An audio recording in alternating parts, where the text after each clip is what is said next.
Morning students, I am Preeti Sharma, your SST teacher. Today we complete our chapter Resources and Development. In last videos we study about soil, different types of soil. So now we continued a type of soil, arid soil.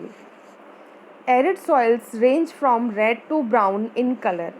Arid soils को हिंदी में मरुस्थलीय मृदा के नाम से भी जाना जाता है और इनका जो रंग होता है वो लाल रंग से भूरे रंग में ये हमें देखने को मिलती है और इसके रंग पे जो प्रभाव पड़ता है वहाँ के धरातल का और वहाँ के मौसम का इस पर बहुत प्रभाव पड़ता है. They are generally sandy in texture and saline in nature. साधारणतः ये जो मिट्टी होती है इसका जो टेक्सचर होता है वो कैसा होता है, रेतीला, और इसमें सलाइन होता है. नेचर में सलाइन मतलब लवण, जिसमें नमक हम कहते हैं, सॉल्टीनेस, लवणीय ये मिट्टी होती है. In some area the salt content is very high and common salt is obtain by evaporation the water. कुछ हिस्सों में जो सॉल्ट है उसका जो मात्रा है वो बहुत ज़्यादा होता है और वहाँ पर जब इवेपोरेशन प्रोसेस होती है, वाष्पीकरण की प्रक्रिया होती है, तो जो मॉइस्चर है वो उड़ जाता है, नमी उड़ जाती है और क्या रह जाता है, सॉल्ट रह जाता है.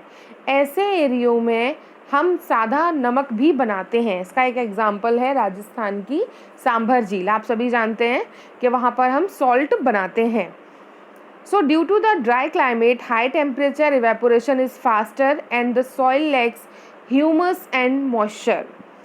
ज़्यादा तापमान होने की वजह से, evaporation बहुत जल्दी होने की वजह से ऐसे मिट्टियों में मॉइस्चर बहुत कम होता है और ह्यूमस कंटेंट भी बहुत कम होता है. ह्यूमस मैं आपको पहले ही बता चुकी हूँ कि जो पेड़ पौधे हैं सड़ गल जाते हैं, जीवाश्म है, उसमें जो बैक्टीरियल प्रोसेस होती है वो उसको क्या बना देती है, खाद बना देती है. ह्यूमस कंटेंट होता है जिससे मिट्टी फर्टाइल होती है. So the lower horizon of the soil are occupied by कंकर. अगर हम इस मिट्टी की ऊपरी परत देखेंगे तो वो कैसी होती है, रेतीली होती है, नमी कम होती है, इसके अंदर लवण युक्त होती है. लेकिन अगर हम इसकी नीचे की फॉर्मेशन देखें, मिट्टी को गहराई में अगर देखें तो वहाँ पर हमें क्या मिलते हैं देखने में, कंकड़. कंकड़ मतलब कंकड़ीली मिट्टी होती है. और कंकड़ क्यों बनते हैं, क्योंकि इसके अंदर जो कैल्शियम कंटेंट है वो जैसे जैसे हम नीचे की तरफ जाएंगे, मिट्टी को खोदेंगे, कैल्शियम कंटेंट ज़्यादा होता जाता है, जिसके कारण मिट्टी कैसी बन जाती है, कंकड़ीली. तो the lower horizon of the soil are occupied by kankar because of the increasing calcium content downwards. The kankar layer formation in the bottom horizons restrict the infiltration of water. और जब मिट्टी में ऊपर रेतीली मिट्टी है, नीचे कंकड़ वाली मिट्टी है, उससे क्या होता है, मिट्टी अंदर जो पानी की खींचने की शक्ति होती है, वाटर फिल्ट्रेशन सिस्टम जो होता है वो क्या कर देती है, उसको रोक देती है, जिसके कारण पानी उस मिट्टी में आसानी से अंदर नहीं जा सकता. जो इनफिल्ट्रेशन उसकी प्रोसेस है उसको रोक देती है.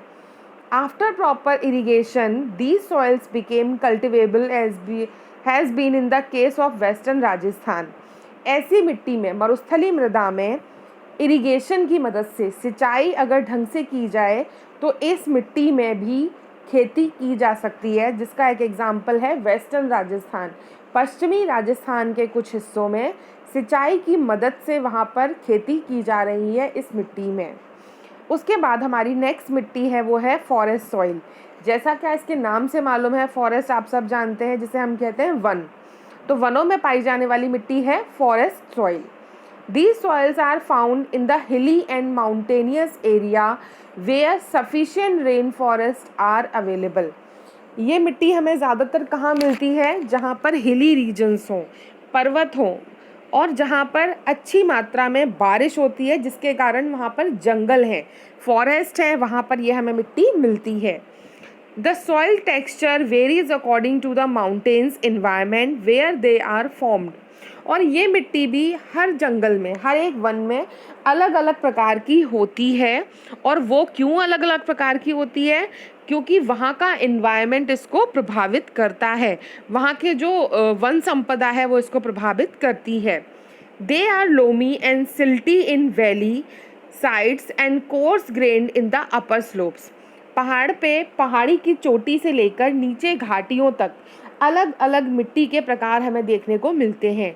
अगर हम घाटी की बात करें, जहाँ पर कि लोग रहते हैं, नदी घाटियाँ हैं, वहाँ पर ये मिट्टी हमें कैसी मिलती है?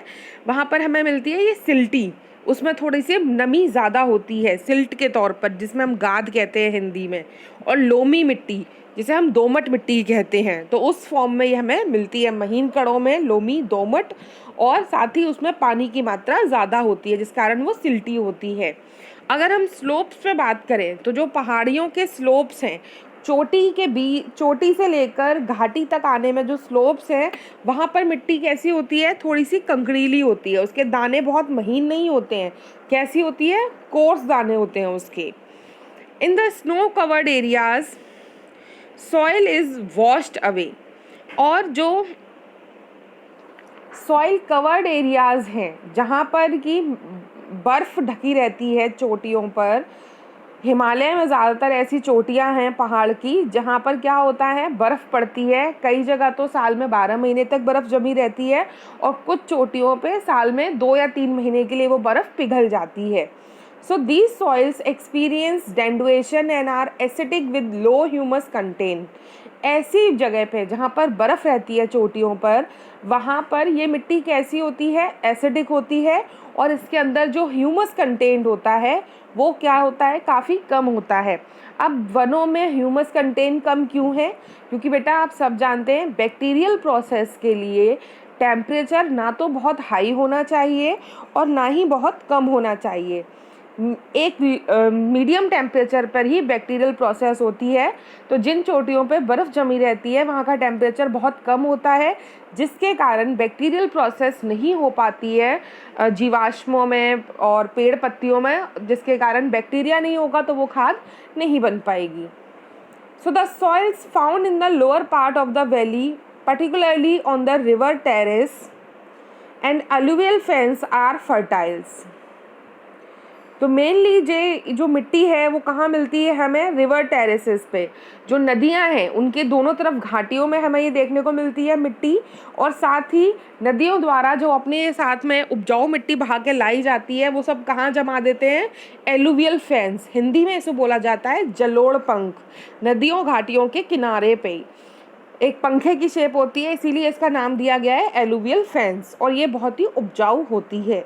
तो अभी तक हमने जाना कि मिट्टियाँ कितने प्रकार की हैं और कहाँ कहाँ पाई जाती हैं। एक बार मैं आपको सारी मिट्टियाँ मैप पे शो कर देती हूँ कि मैप पे अगर हम देखते हैं मिट्टियाँ, जैसा मैंने आपको बोला भी था कि मैप आपको फिल करना है। So now we start. Forest mountain. Forest, जैसा कि हमें पता ही है, फॉरेस्ट हमें कहाँ देखने को मिलते हैं? जम्मू एंड कश्मीर वाले एरिए में, हमारे हिमालयन रीजन में, ईस्टर्न हिमालय जो हम कहते हैं, यहाँ हमें क्या मिलते हैं? घने जंगल, जहाँ पर पेड़ पौधे रहते हैं, साल भर हरियाली रहती है। तो ये है हमारी फॉरेस्ट माउंटेन्स। तो फॉरेस्ट सॉइल हमें कहाँ मिलेगी? इन एरियो में। उसके बाद हम बात करते हैं alluvial soils. Alluvial soil as you know, जो ऊंची पहाड़ियों से, मोस्टली हिमालय से जो नदियां निकली हैं वो अपने साथ उपजाऊ मिट्टी लाती हैं और वो कहाँ बिछा देती हैं? अपने द्वारा लाए गए प्लेन में। तो ये जो एरिया है माउंटेन्स के साथ में लगा हुआ, यहाँ पे कौन सी मिट्टी हमें देखने को मिल रही है? ये कौन सी है? हमारी एलुवियल सॉइल। नेक्स्ट हमने red and yellow soil. Red and yellow soil क्या है? ये भी बेटा दक्षिण के पठार पर पाई जाने वाली मिट्टी है, और इसका कलर जो है ये रेड और येलो, इसमें जो आयरन कंटेंट है उस पर डिपेंड करता है कि कैसी प्रोसेस हो रही है।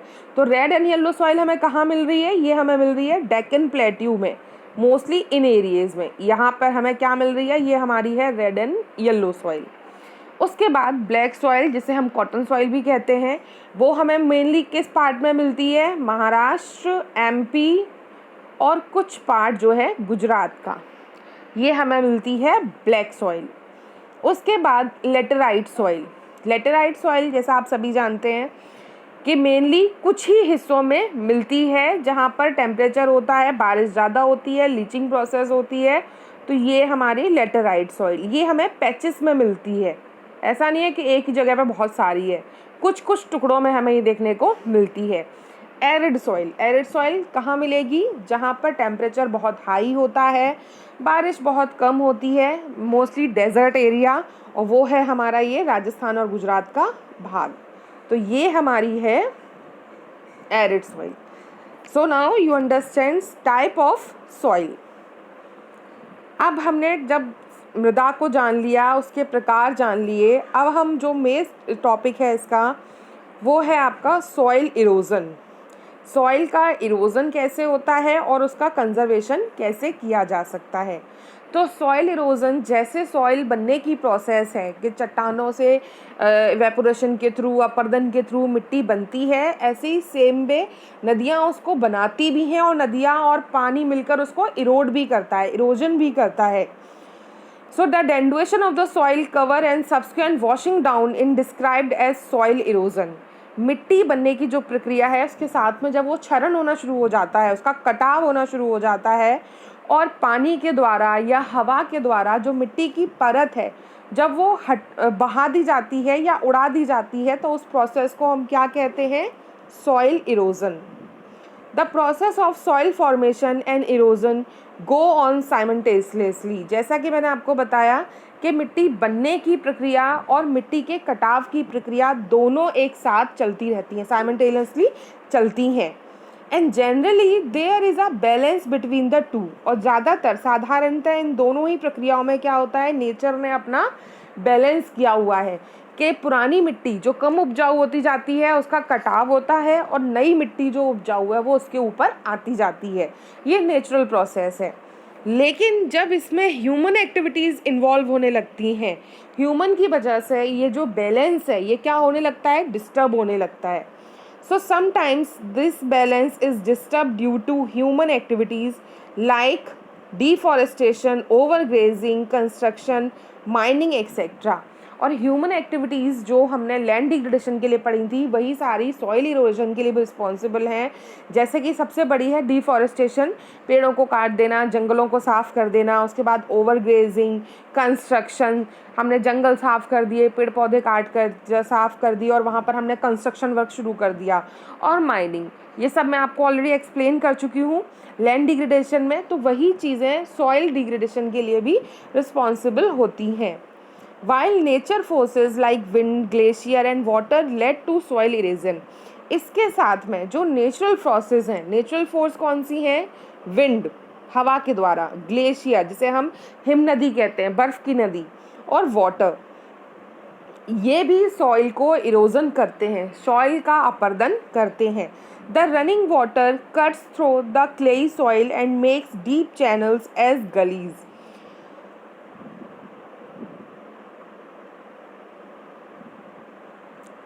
बहता हुआ जो पानी है, रनिंग वाटर है, वो क्या करता है? मिट्टी में, मैदानी भाग में या खास करके स्लोपी रीजन्स में क्या करता है? वो तेज़ जब बारिश आती है तो अपने साथ में पानी बहता है, और पानी क्या करता है? छोटी छोटी नालियाँ बना के बहता है। तो जो नालियाँ होती हैं, जो जिसे हम नलिका कहते हैं, हिंदी में इसे कहते हैं अवनालिका।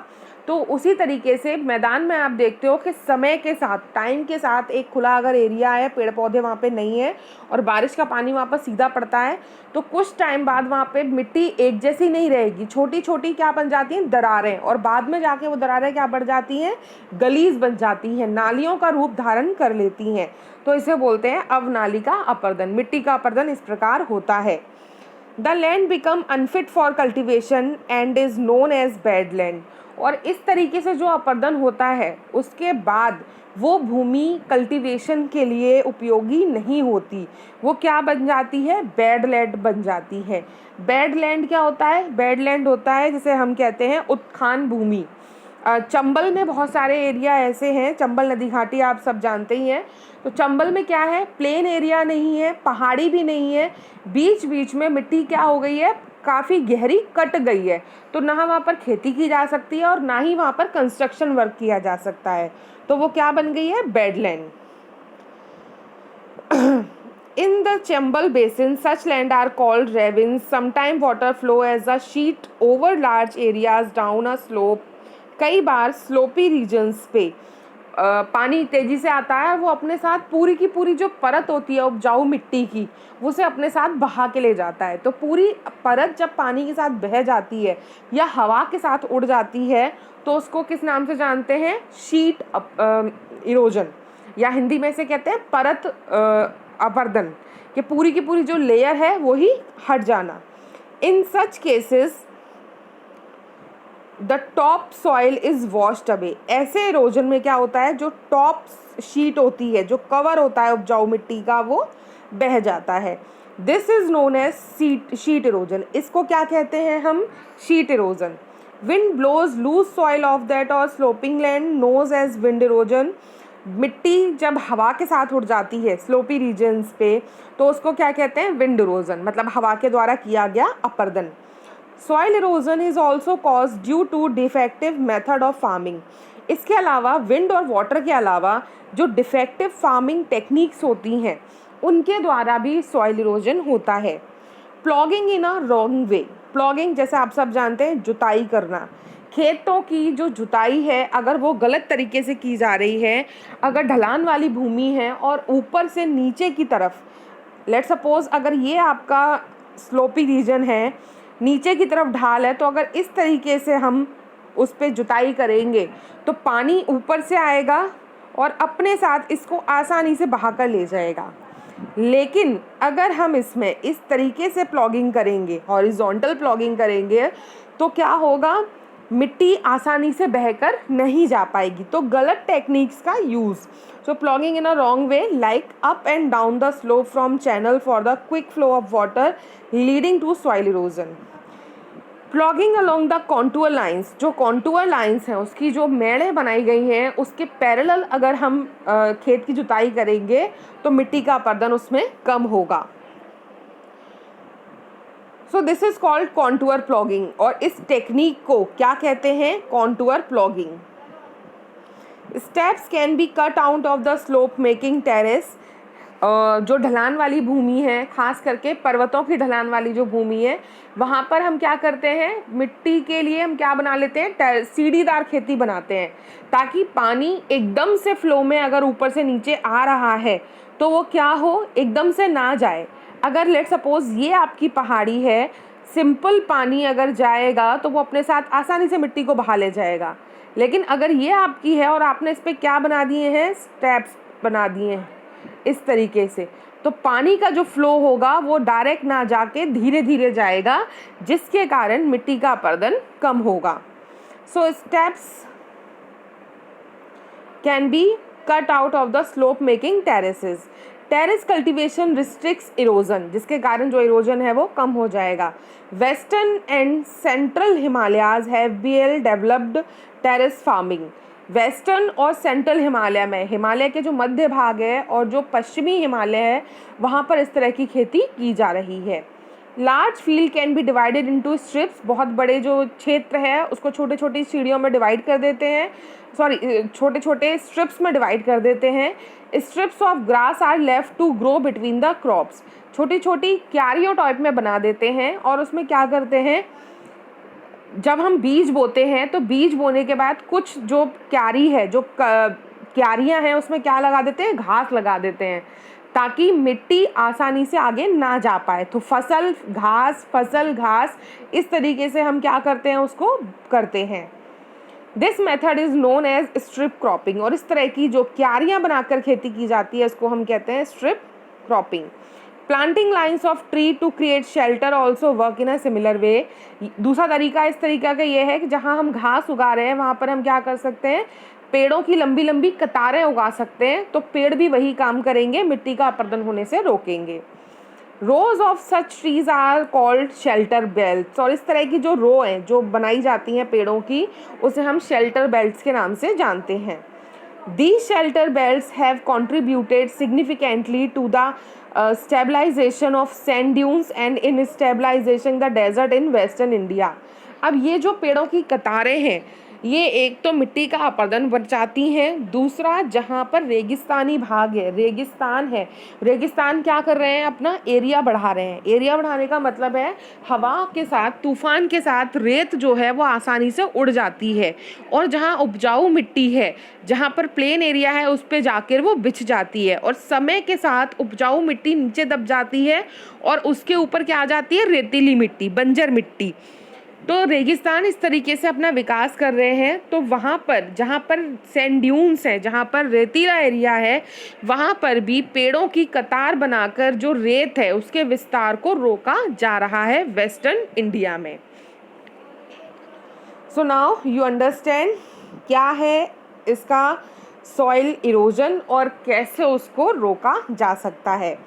इंडिया में 2 विलेजेस हैं, एक है आपका सुखमंजरी और दूसरा है झाबुआ। सुखमंजरी गांव है झाबुआ डिस्ट्रिक्ट में, जहां पर इस चीज़ को पॉसिबल करके दिखाया है वहां के लोगों ने। जहां पर सुखमंजरी में 1976 में सिर्फ 13% वहाँ पर क्या था, 13 पर हेक्टेयर जो वन भूमि थी वो बढ़कर 1992 में कितनी हो चुकी है, 1272 पर हेक्टेयर हो चुकी है। तो इस तरह के प्रोग्राम को और भी प्रमोट करने के लिए वहाँ की गवर्नमेंट लोगों को प्रमोट कर रही है। तो इस तरीके से आपने जाना कि कैसे मिट्टी का अपरदन होता है और कैसे इस प्रोसेस को रोका जा सकता है। Now your chapter is complete.